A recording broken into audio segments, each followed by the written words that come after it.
그녀는 10년 동안 완전히 고립된 채로 납치되어 감금되었습니다.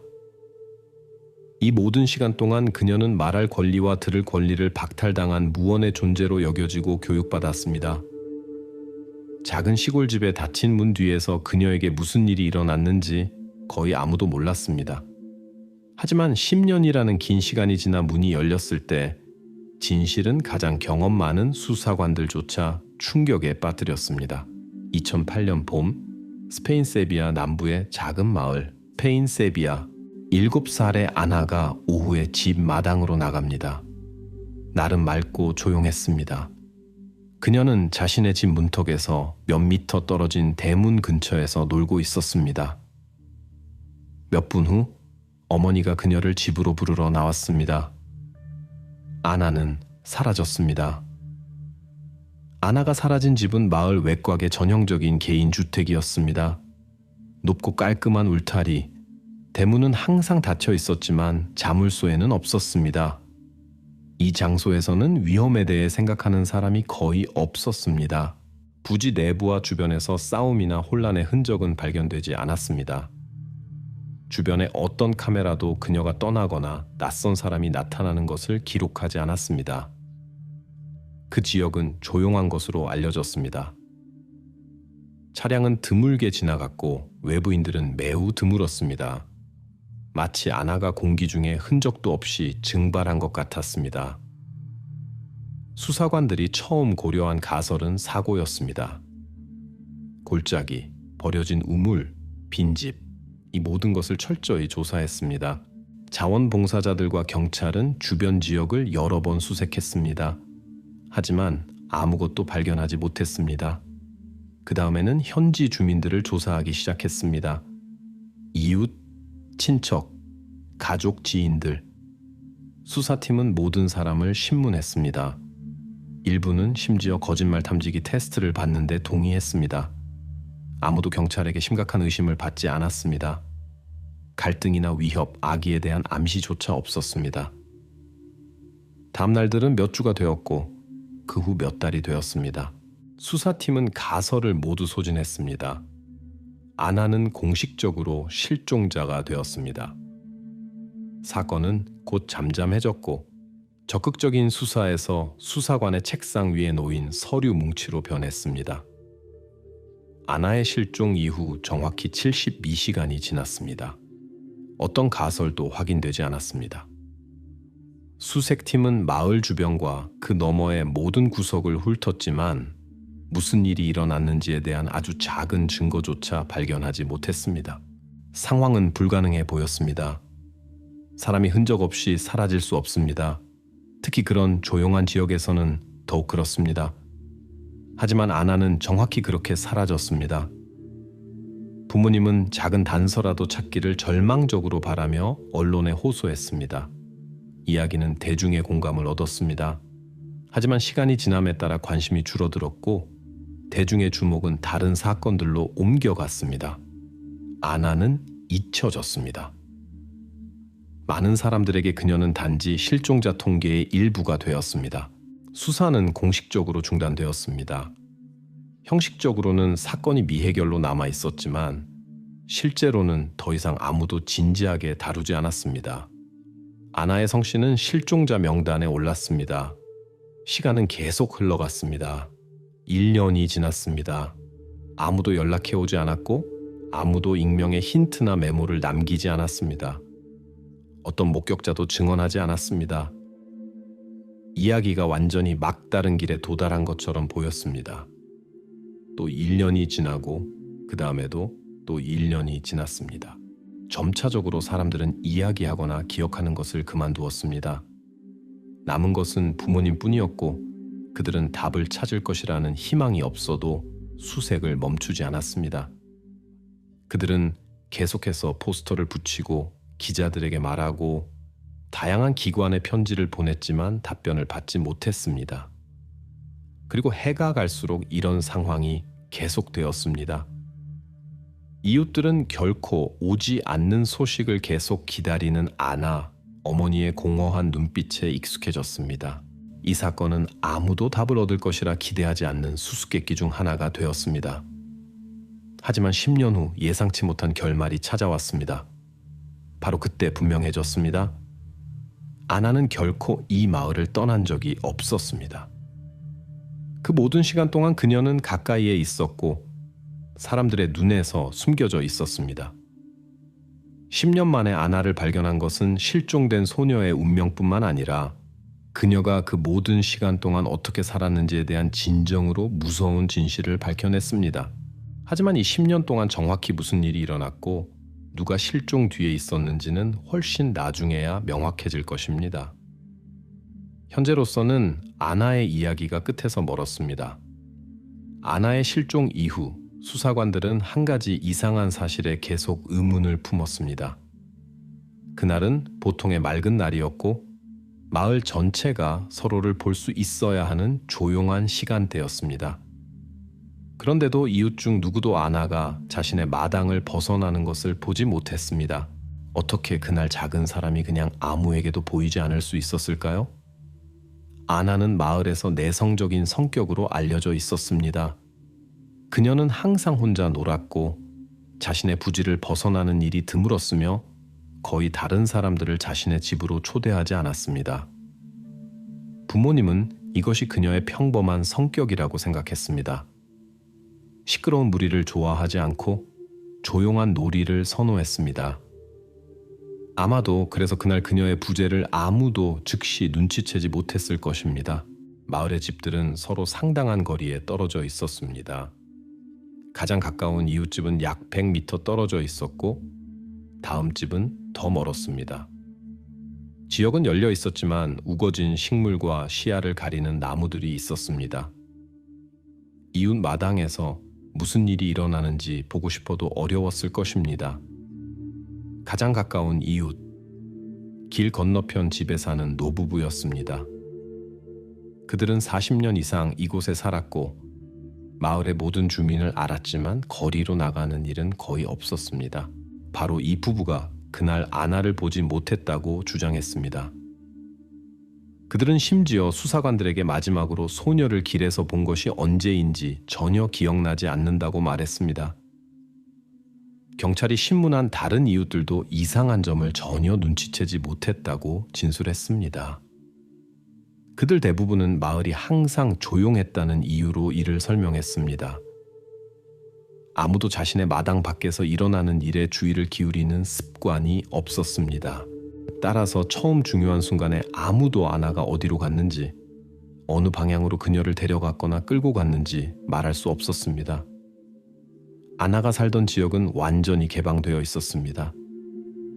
좁은 통로길, 숨겨진 골목, 눈에 띄지 않게 주차할 수 있는 주차 구역이 없었습니다. 모든 도로는 잘 보였지만 한 가지 뉘앙스가 있었습니다. 부지는 크고 울창한 나무로 덮여 있어서 시야가 부분적으로 차단되었습니다. 마을의 이 부분에는 감시 카메라가 없었습니다. 지역 당국은 조용한 곳에서는 필요하지 않다고 생각하여 카메라를 설치하지 않았습니다. 마을 주민들도 낯선 차량을 기억하지 못했습니다. 사건 전후로 낯선 운송수단을 본 사람은 아무도 없었습니다. 그러나 수사팀은 아나가 자동차로 납치되었을 가능성을 고려했습니다. 실종 시간은 불과 몇 분이었습니다. 이 짧은 시간 동안 차로 접근하여 문을 열고 아나를 데려가 빠르게 지역을 떠나는 것이 현실적으로 가능했습니다. 이를 위해 길에 완전히 들어설 필요도 없었습니다. 차를 나무 뒤 가장 가까운 도로에 남겨둘 수 있었습니다. 이런 시나리오는 수사관들에게 상당히 가능성 있게 보였습니다. 전문가들은 지역 지도를 반복해서 연구하고 지역 주민들을 인터뷰하며 이전에 놓친 세부 사항을 찾으려 했습니다. 전문가들은 아나를 데려간 사람이 지역을 완벽하게 알고 있었을 것이라는 결론에 도달했습니다. 실종이 일어난 눈에 띄지 않음과 속도는 납치범이 집들의 위치를 잘 알고 이웃들의 이동 경로를 알고 있으며 아무도 볼 수 없도록 모든 세부 사항을 미리 계산할 수 있었다는 것을 시사했습니다. 맞은편에 살던 노부부는 이상한 점을 전혀 보지 못했다고 반복해서 말했습니다. 그럼에도 불구하고 수사관들은 그들과 여러 번 대화를 나눴습니다. 그들이 왜 아무것도 기억하지 못하는지 이해할 필요가 있었습니다. 그들의 집이 도로에서 약간 벗어나 있고 창문이 거리가 아닌 반대쪽을 향하고 있다는 것이 밝혀졌습니다. 그날 그들은 집 안에서 평소 일과를 하고 있었고 수수께끼의 열쇠가 될 수 있는 아주 작은 세부 사항조차 알아차릴 수 없었습니다. 다른 이웃들은 도로를 볼 수 있었지만 단순히 주의를 기울이지 않았습니다. 아나는 마을 주민들의 시선을 끌지 않았습니다. 그녀의 조용한 성격과 눈에 띄지 않는 행동은 아무도 그녀가 사라지는 순간에 주목하지 않기 위한 이상적인 조건이었습니다. 수사팀은 이웃들의 행동에서 이상한 점을 발견하지 못했습니다. 아무도 정보를 숨기지 않았고 아무도 사건에 대해 이야기하는 것을 두려워하지 않았습니다. 오히려 주민들은 기꺼이 협력하며 기억할 수 있는 세부 사항을 제공했지만 그것은 너무 적었습니다. 사실상 이웃들과의 모든 대화는 한 가지만 확인했습니다. 가장 필요한 때 아무도 주목하지 않았습니다. 이웃들에 대한 길고 무의미한 신문 후 수사관들은 중요한 결론에 도달했습니다. 아나의 실종은 우연이 아니었습니다. 그들은 그녀가 스스로 떠났거나 길을 잃었을 가능성을 배제했습니다. 유일한 현실적인 버전으로 인정되었습니다. 그녀는 의도적으로 납치되었습니다. 그러나 이 버전은 목격자나 물리적 증거로 확인될 수 없었습니다. 어떤 도로에서도 알 수 없는 자동차의 타이어 자국이 발견되지 않았고 낯선 사람이 차에 타거나 누군가를 데려가는 것을 본 지역 주민도 없었습니다. 버전은 가능성 있지만 증명할 수 없었습니다. 얼마 후 경찰은 공식 결론을 최종적으로 내렸습니다. 실종은 제3자의 참여로 발생했습니다. 하지만 이는 구체적인 증거로 뒷받침되지 않은 단순한 추정이었습니다. 목격자와 증거品없이는 더 이상 진전할 수 없었기 때문에 사건은 다시 막다른 길에 접어들었습니다. 아나의 운명에 빛을 비출 수 있는 새로운 정보가 나타날 때까지 기다리는 것만 남았습니다. 그리고 이웃들이 일상으로 돌아가 점차 사건을 잊어가는 동안 진실은 누구나 상상할 수 있는 것보다 훨씬 가까이 있었습니다. 그것을 찾기 위해서는 훨씬 더 많은 시간이 필요할 뿐이었습니다.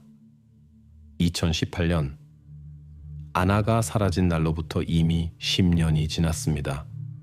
이 시간 동안 사건은 돌이킬 수 없이 경찰 보관소로 들어간 것처럼 보였습니다. 그러나 어느 저녁 응급 서비스에 전화가 걸려옵니다. 한 여성이 두려움에 떨리는 목소리로 긴급한 도움을 요청하며 그녀의 성인 아들이 갑자기 통제불능이 되고 공격적이 되었다고 주장합니다. 여성의 목소리는 공포로 떨립니다. 그녀는 자신의 생명이 위험하다고 말합니다. 만약 한 가지 중요한 상황이 없었다면 일반적인 가정 갈등으로 보였을 것입니다. 경찰이 출동하는 집은 10년 전 아나가 사라진 마을에서 불과 20km 떨어진 곳에 있습니다. 경찰이 향하는 집은 인구 밀집 지역 밖 변두리에 위치해 있습니다. 오래되고 반쯤 무너진 건물은 우거진 덤불로 둘러싸여 도로에서 거의 보이지 않습니다. 여기에는 노인 여성과 그녀의 성인 아들이 살고 있습니다. 남자는 최근에 30살이 되었습니다. 그는 어디에서도 일하지 않으며 이전에 경찰의 주목을 받은 적이 없고 범죄 이력도 없습니다. 공식 기록에 따르면 그는 어떤 기록에도 올라 있지 않으며 사소한 위반으로도 체포된 적이 없습니다.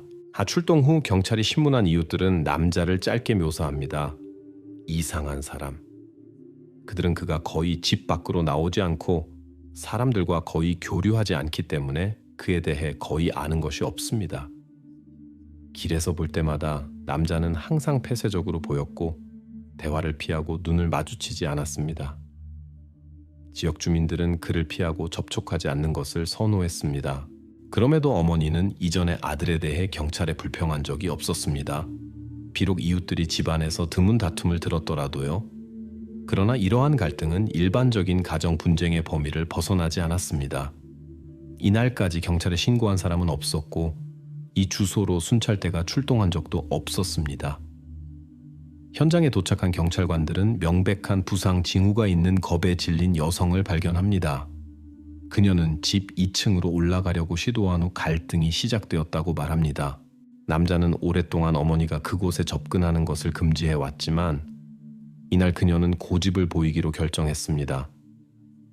여성이 위층으로 가려고 했을 때 아들은 갑자기 화를 내기 시작하여 소리를 지르고 그녀를 때렸습니다. 그녀는 빠져나와 경찰을 부를 수 있었습니다. 이 말은 즉시 법 집행관들의 경계심을 불러일으킵니다. 어머니조차 들어가는 것이 금지된 2층에 무엇이 그렇게 특별한 것이 있을까요? 경찰은 빠르게 남자를 체포합니다. 그는 저항하지 않고 침울하고 불안해 보이지만 질문에 답하거나 자신의 행동을 설명하기를 거부합니다. 이 시간 동안 한 순찰 경찰관이 집을 검사하고 2층을 확인하기로 결정합니다. 그러나 위층으로 올라가면서 경찰관들은 특별한 것을 발견하지 못합니다. 평범한 오래된 집, 더러움, 무질서, 어둠. 어느 순간 위에서 이상한 소리가 들립니다.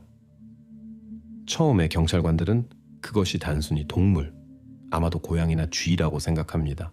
하지만 소리가 반복되고 분명해집니다. 거기 위에 무언가가 있습니다. 경찰관들은 위층을 자세히 검사하며 주에 깊게 들었습니다. 소리는 지붕 아래 다락방이 있는 곳에서 나옵니다. 하지만 바로 그곳에 올라갈 수 없습니다. 다락방 입구는 단단히 닫혀 있고 심지어 나무 판자로 일부 막혀 있습니다. 마치 외부인이 쉽게 들어갈 수 없도록 의도적으로 만들어진 것 같은 인상을 줍니다. 상황의 이상함은 경찰이 더 단호하게 행동하도록 합니다. 추가 경찰이 도착하고 직원들은 조심스럽게 다락방의 봉쇄된 부분을 열기 시작합니다. 이것은 많은 시간이 걸리고 경찰관들이 목표에 가까워질수록 소리는 더 분명해집니다. 이건 동물이 아닙니다. 경찰관들은 위에 분명히 누군가 살아있는 사람이 있다는 것을 이해합니다. 경찰은 어떤 상황에도 대비하며 특수팀을 호출합니다. 이전에 체포되어 경찰차에 있던 남자는 여전히 한마디도 하지 않으면서 점점 더 불안해합니다. 그는 단지 자동차 창문을 통해 일어나는 일을 지켜보며 침묵을 유지합니다. 2시간 후 경찰은 다락방의 밀봉된 부분을 완전히 개방합니다.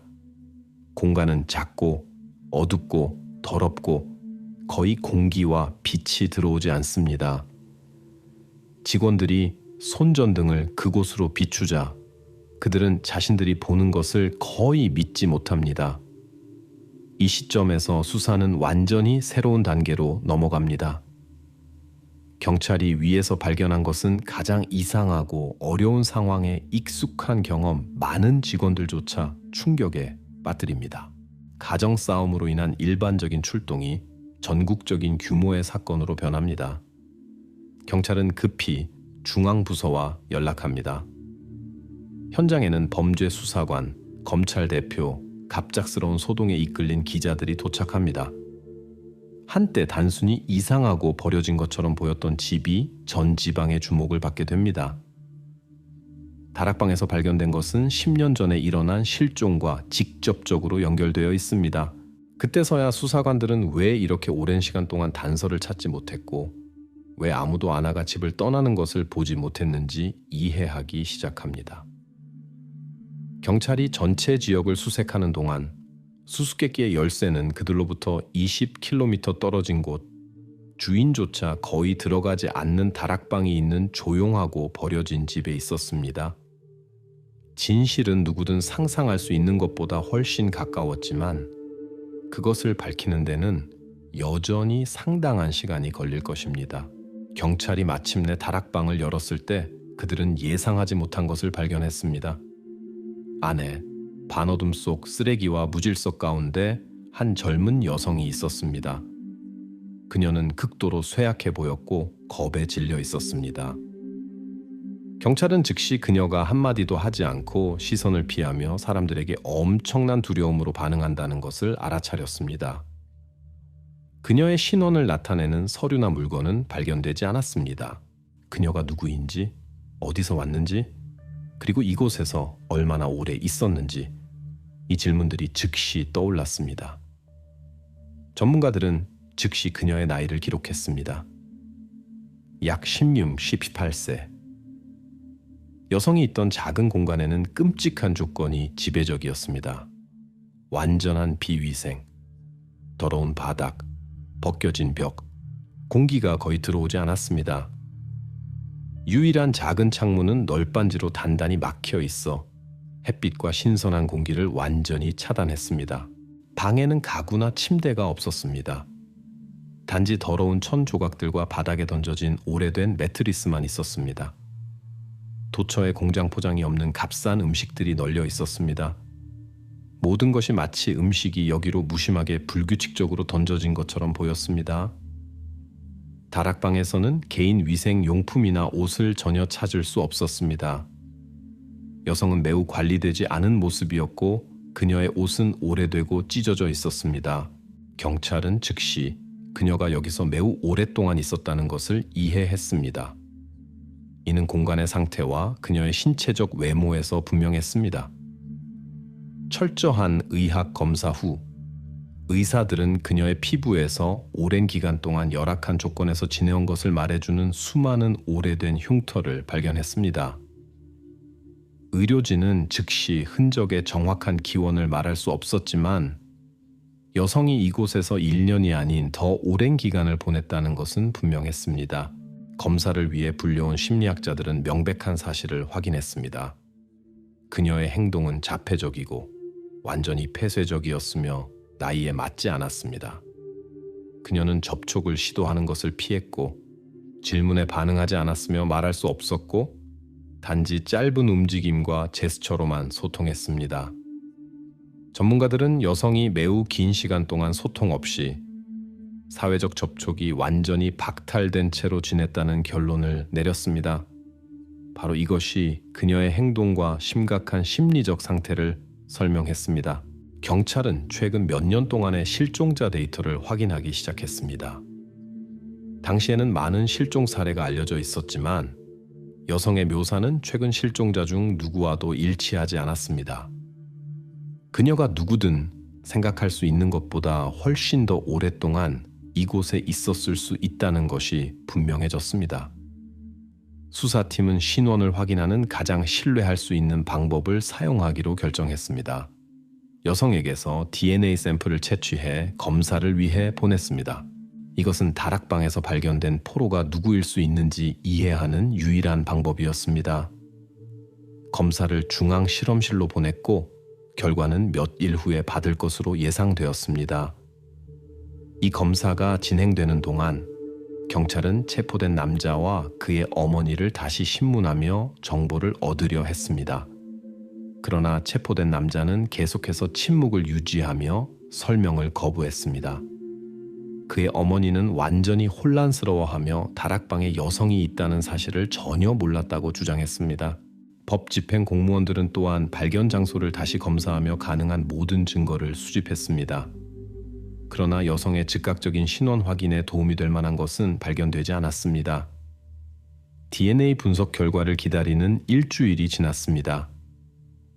이 기간 동안 발견된 여성은 의료시설에 머물며 의사와 심리학자의 지속적인 관찰해 있었습니다. 그녀의 상태는 점차 안정되었지만 주변 사람들과의 접촉을 이루지 못했습니다. 마침내 경찰서의 실험실에서 공식 답변이 도착했습니다. DNA 분석 결과로 여성의 신원을 명확히 확인할 수 있었습니다. 이 젊은 여성은 아나였습니다. 바로 그 아나, 10년 전 세비야 지방 남부의 작은 마을에서 사라진 아나였습니다. 이 모든 세월 동안 그녀는 돌이킬 수 없이 사라진 것으로 여겨졌습니다. 하지만 이제 주요 사실이 밝혀졌습니다. 아나는 살아 있었습니다. 아나의 신원 확인 직후 수사팀은 모든 노력을 납치범의 신원 연구에 집중합니다. 이제 경찰은 피해자뿐만 아니라 자신의 집에서 체포된 용의자도 있습니다.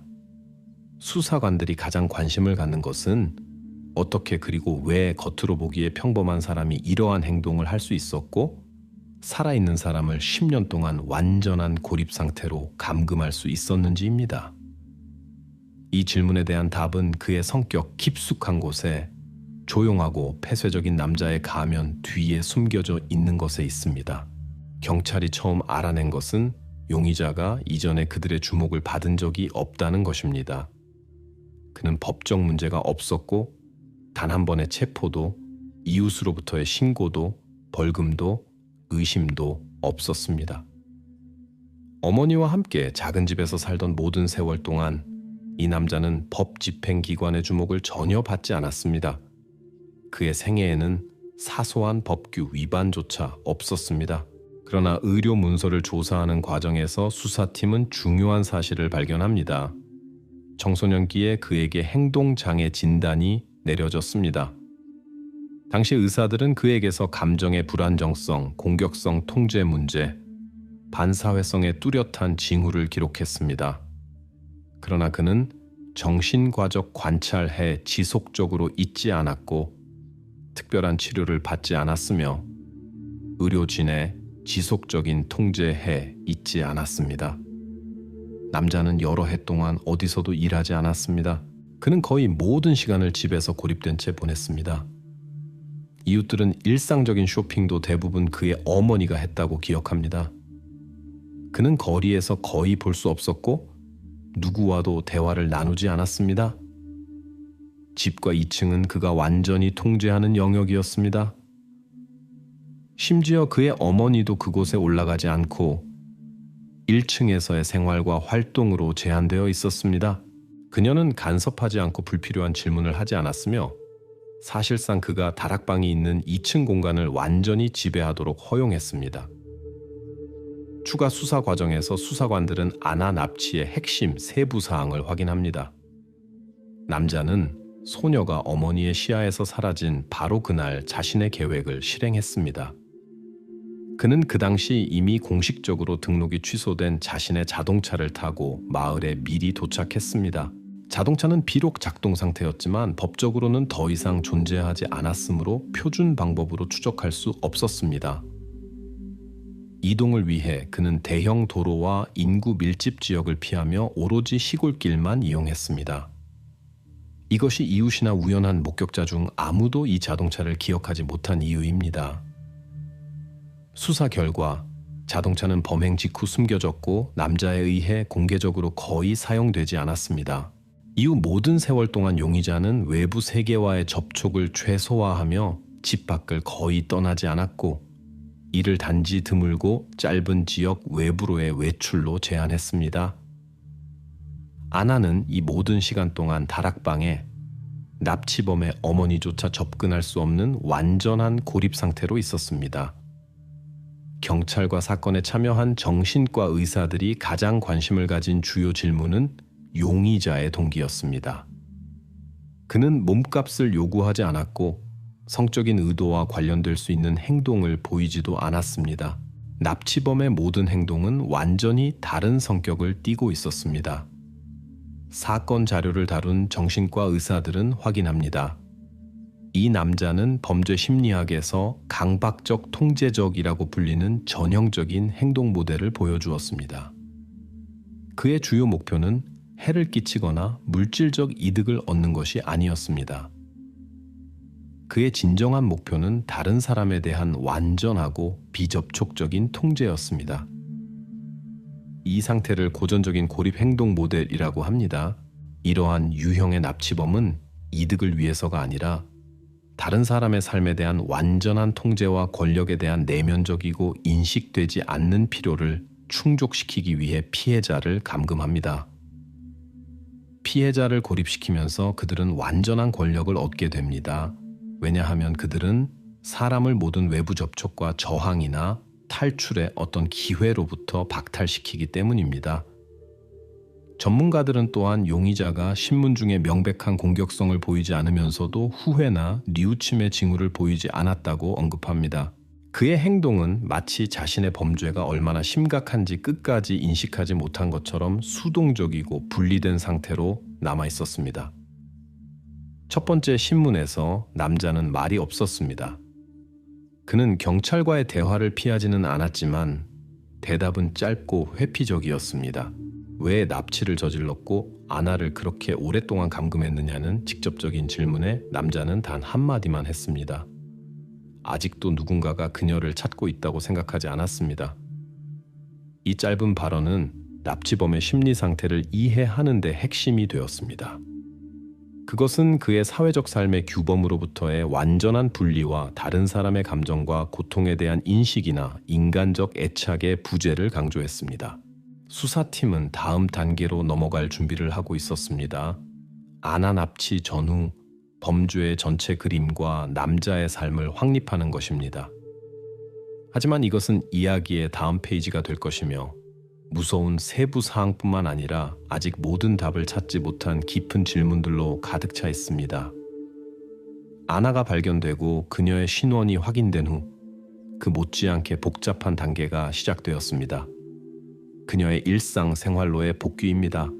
의사, 심리학자 사회 서비스는 가장 심각한 경우에서도 드물게 만나는 현실에 직면했습니다.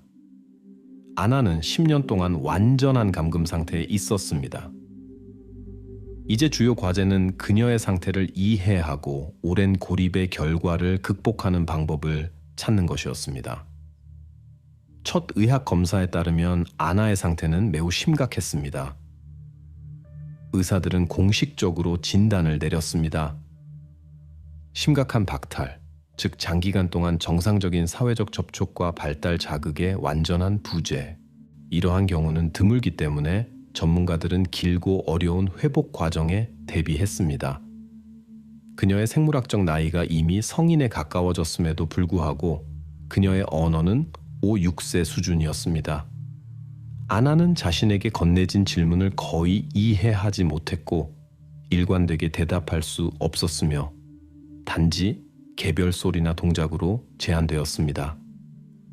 아나의 반사신경은 크게 약화되었습니다. 그녀의 몸은 느리게 반응했고 움직임은 뻣뻣하고 불확실했습니다. 심리학자들은 물건을 손에 들거나 문을 열거나 옷을 입는 것과 같은 간단한 일상적인 행동조차도 그녀에게 심각한 어려움을 야기했다고 기록했습니다. 이는 그녀의 고립 기간 동안 가장 기본적인 일상 기술을 사용할 기회가 없었음을 의미했습니다. 아나의 사회적 적응은 완전히 결여되어 있었습니다.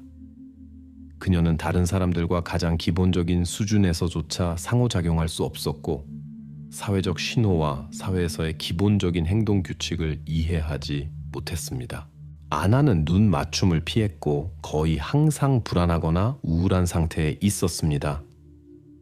아나의 회복을 위해 의사, 심리학자, 재활 전문가로 구성된 특별팀이 구성되었습니다. 그들의 주요 과제는 아나를 점진적으로 정상 생활로 복귀시키는 것이었습니다. 법적으로 아나는 여전히 미성년자였지만 생물학적으로 이미 성인이었습니다. 실제 나이와 발달 수준 사이의 이 격차는 전문가들에게 심각한 도전이 되었습니다. 심리학자와 의사들은 명확한 결론에 도달했습니다. 아나는 마치 두 번째로 태어난 것처럼 가장 기본적인 것부터 다시 살아가는 법을 배워야 했습니다. 그녀는 가장 기본적인 의사소통 기술, 사회에서의 행동, 그리고 기본적인 자기 관리를 배워야 했습니다. 재활팀은 그녀를 점차 새로운 조건에 소개하며 매일 그녀와 함께 일했습니다. 동시에 그녀의 신원을 회복하는 법적 과정이 진행되었습니다. 아나의 어머니는 공식 인식을 위해 초대되었고 이는 DNA 법의학 검사를 통해 확인되었습니다. 어머니는 10년의 별거와 딸의 급격히 변한 외모에도 불구하고 아나를 망설임 없이 알아보았습니다. 이것은 그녀의 신원을 법적으로 확인하고 가족으로 돌아가는 것의 시작의 중요한 순간이 되었습니다. 비록 심리학자들은 이것을 최대한 조심스럽고 점진적으로 할 것을 권장했지만요. 아나의 상태를 모니터링하는 의사와 심리학자들은 그녀의 첫 성공이 즉시 나타나지 않았다고 기록했습니다. 그러나 매일의 치료가 결실을 맺기 시작했습니다. 발견 후 3개월이 지나 아나는 처음으로 의미 있는 단어를 발음했습니다. 이것은 전문가 팀에게 중요한 승리였습니다. 왜냐하면 이는 정상적인 소통 능력을 회복하기 시작했다는 의미였기 때문입니다. 그녀의 첫 말은 간단하고 짧았습니다. 마치 말하기 시작하는 어린아이처럼요. 하지만 의사들과 아나의 어머니에게 이것은 훨씬 더 큰 의미가 있었습니다. 이는 10년의 완전한 고립이 세상을 인식하고 상호작용하는 그녀의 능력을 완전히 파괴하지 않았다는 증거였습니다. 아나가 말하기 시작한 직후 심리학자들은 추가적인 방법론을 도입하기 시작했습니다. 글쓰기, 읽기, 그림, 그리기, 수업. 그녀의 언어는 점차 풍부하고 명확해졌으며 아나는 주변에서 일어나는 일에 더 많은 관심을 보이기 시작했습니다. 그녀는 자신과 자신이 있는 공간을 인식하기 시작했습니다. 첫 단어 후 몇 달 만에 아나는 짧은 문구와 간단한 단어를 쓰기 시작했습니다. 그녀는 구두보다 문서로 자신의 생각을 훨씬 쉽게 표현했습니다. 이것은 중요한 단계였습니다. 왜냐하면 문자 언어를 통해 심리학자들은 고립 상태에서 그녀에게 무슨 일이 일어났는지에 대한 첫 번째 의미 있는 증언을 얻을 수 있었기 때문입니다. 아나가 글을 쓰기 시작한 후 얼마 지나지 않아 그녀는 더 복잡한 기억을 표현할 수 있게 되었습니다. 점차적으로 한 단계씩 그녀는 자신의 과거에서 개별 사건들에 대해 이야기하기 시작했습니다. 아나가 명확하게 설명할 수 있었던 첫 번째이자 가장 중요한 기억은 그녀가 고향집에서 데려가진 날이었습니다. 그녀는 실종 전에 놀던 장소와 낯선 사람이 그녀를 채태운 방법을 자세히 기억했습니다. 이 기억은 납치범이 그녀를 빠르고 눈에 띄지 않게 데려갔다는 수사 버전을 확인했습니다. 따라서 말하기와 생각을 표현하는 능력의 점진적인 회복은 그녀의 실종 당일에 무슨 일이 일어났는지 더 깊이 이해할 수 있는 기회를 수사팀에게 제공했습니다. 이제 아나가 무슨 일이 있었는지 이야기할 수 있게 되면서 수사관과 심리학자들은 재활이 길고 어렵겠지만 가능하다는 것을 이해했습니다. 의료진은 계속해서 매일 그녀와 함께 일하며 10년 전에 강제로 빼앗긴 삶으로 그녀를 점차 돌려보냈습니다. 그리고 비록 앞으로 많은 어려움이 있었지만 그녀의 첫 단어와 기억은 복귀가 가능하다는 확고한 증거가 되었습니다. 아나의 상태가 점차 개선되고 그녀의 증언이 수사팀에게 이해되기 시작한 후 이 사건의 마지막 단계가 시작되었습니다. 재판입니다. 이 범죄의 세부 사항을 알게 된 스페인 사회는 한 가지만 기다리고 있었습니다. 법원이 피고인의 집에서 10년 동안 일어난 일을 어떻게 평가할 것인지, 그리고 처벌은 어떤 것일지. 검찰은 피고인에게 3가지 주요 혐의로 공식 기소했습니다. 납치, 불법 구금, 그리고 학대. 이 혐의 각각은 수십 개의 증언, 심리학자들의 결론, 의학 및 법의학 검사로 뒷받침되었습니다. 기소는 매우 설득력 있게 보였고 범죄의 심각성에 대한 의심의 여지를 남기지 않았습니다.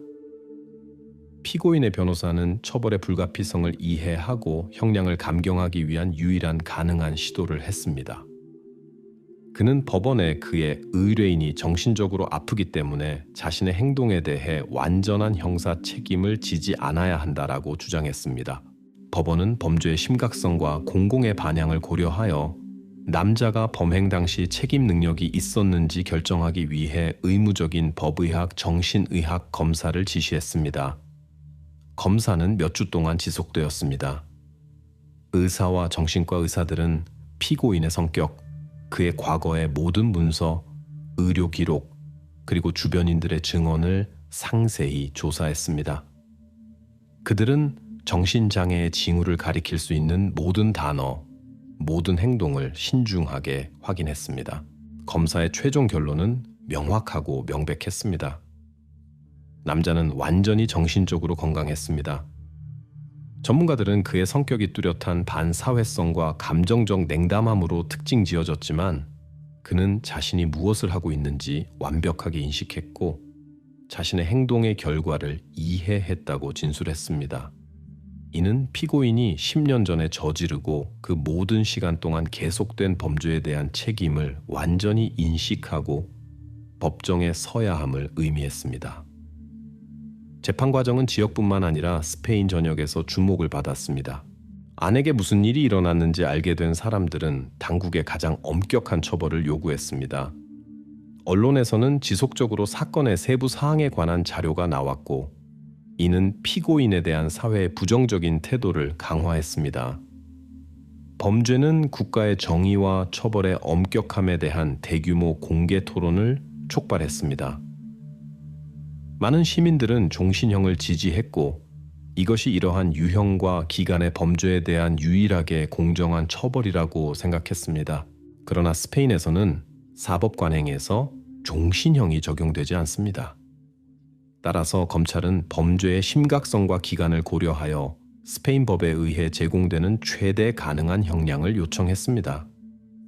모든 사건 자료, 아나의 증언, 전문가의 결론 및 변호 측의 주장을 검토한 후 법원은 결정을 내렸습니다. 피고인은 모든 혐의에 대해 유죄 판결을 받았습니다. 최종 발언에서 판사는 범죄의 성격과 기간, 그리고 남자가 수년 동안 피해자에 대해 확립한 완전한 통제는 그가 사회에 특별히 위험하다는 것을 증명한다고 언급했습니다. 법원은 남자에게 법적으로 가능한 최대 형량인 25년 징역형을 선고했습니다. 또한 판결에서는 유죄 판결을 받은 사람이 조기 석방이나 형량 감소의 다른 형태에 대한 권리를 박탈당했다고 특별히 언급되었습니다. 따라서 판결은 이러한 범죄에 대한 현대 스페인 역사상 가장 엄격한 판결 중 하나가 되었습니다. 대중은 판결을 승인하며 이를 정당하고 행위에 적절하다고 간주했습니다. 아나의 가족은 힘든 세월과 겪은 시련에도 불구하고 법원의 결정에 만족을 표했습니다. 법원이 피해자에게 가해진 범죄의 심리적 결과의 심각성을 완전히 확인한 것도 중요했습니다. 그러나 판결 선고 후 유죄 판결을 받은 사람의 변호사는 항소를 제기하여 법원의 결정을 바꾸려는 마지막 시도를 했습니다. 변호 측은 의뢰인의 정신 상태에 다시 의문을 제기하고 사건의 재심이나 형량 경감을 추구했습니다. 이 시도는 완전히 실패했습니다. 항소 법원은 원래의 판결을 확인하여 이 사건에 최종적으로 종지부를 찍었습니다. 최종 결정이 내려진 후 남자는 특수 최대 보안 교도소로 이송되었습니다. 이 시점부터 그의 삶은 외부 세계로부터 완전히 고립되었습니다. 법원의 결정에 따라 그는 자신의 어머니를 포함한 누구와도 편지, 면회 또는 전화 통화를 할 권리가 없었습니다. 그녀와의 접촉은 아나의 재활 과정과 정상 생활로의 복귀에 어떤 영향이나 간섭 시도를 완전히 배제하기 위해 공식적으로 중단되었습니다. 따라서 범죄가 저질러진 지 10년 후 그 주동자는 완전히 사회로부터 격리되었고 사회가 공정하다고 인정한 처벌을 받았습니다. 이 사건은 인간 생활이 얼마나 취약할 수 있는지, 그리고 악이 조심스럽게 숨겨져 있다면 얼마나 오랫동안 눈에 띄지 않을 수 있는지에 대한 강력한 교훈과 경고가 되었습니다. 이제 정상 생활로 돌아갈 기회를 얻은 아나는 자신의 삶에서 가장 어두운 시기를 뒤로하고 점차 앞으로 나아갈 수 있었습니다. 사회에게 이 이야기는 악이 발견되고 멈춰질 때까지 오랫동안 눈에 띄지 않을 수 있다는 것에 대한 무거운 경고가 되었습니다. 아나가 회복하기 시작하고 첫 증언을 제공했을 때 수사팀은 증거 수집을 완료하고 자료를 법원에 제출했습니다. 지역 역사상 가장 소란스러운 재판 중 하나가 시작되었습니다. 주요 질문은 처벌이 무엇일지 뿐만 아니라 사회와 법원이 10년이라는 긴 시간 동안 지속된 범죄에 어떻게 반응할 것인지였습니다. 재판은 대중과 언론의 큰 관심 속에서 진행되었습니다. 이 사건은 특별 중요성 사건이라는 공식 지위를 얻었고 법정에는 수십 명의 기자, 변호사, 증인, 그리고 정의를 요구하는 지역 주민들이 모였습니다. 검사는 공식적으로 3가지 혐의를 제기했습니다. 납치, 불법 구금, 장기간에 걸친 학대. 구금 이후 처음으로 법정에선 피고인은 그동안 미결구금 상태에 있었습니다. 그는 폐쇄적이고 주변 상황에 무관심한 것처럼 보였습니다. 재판 첫 순간부터 그가 어떤 감정이나 후회를 보일 의도가 없다는 것이 분명해졌습니다. 그의 변호사는 유일하게 가능한 방어 전략을 선택했습니다. 피고인이 정신적으로 건강하지 않아 자신의 행동을 완전히 인식할 수 없었다고 주장했습니다.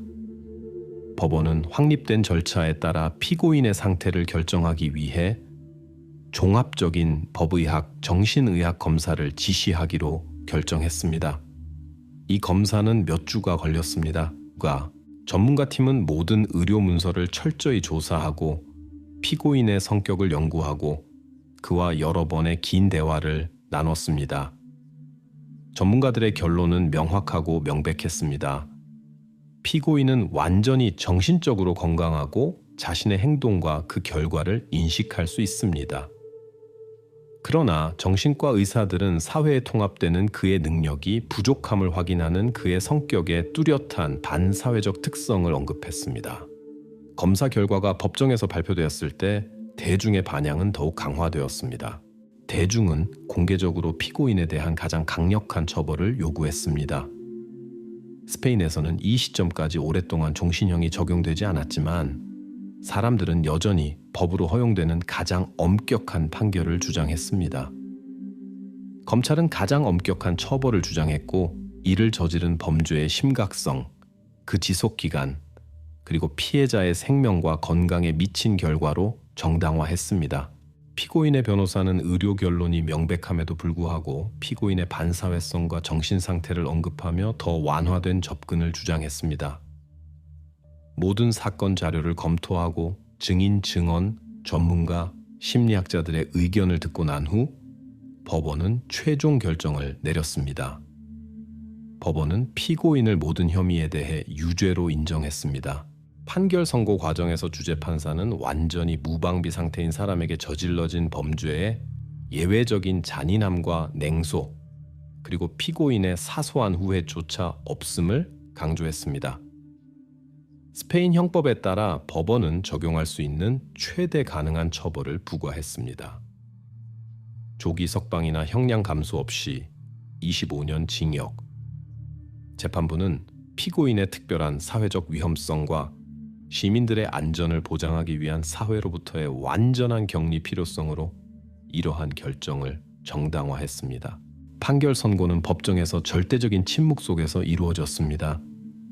많은 참석자들은 이 결정을 공정하고 정당한 것으로 간주하며 안도감으로 받아들였습니다.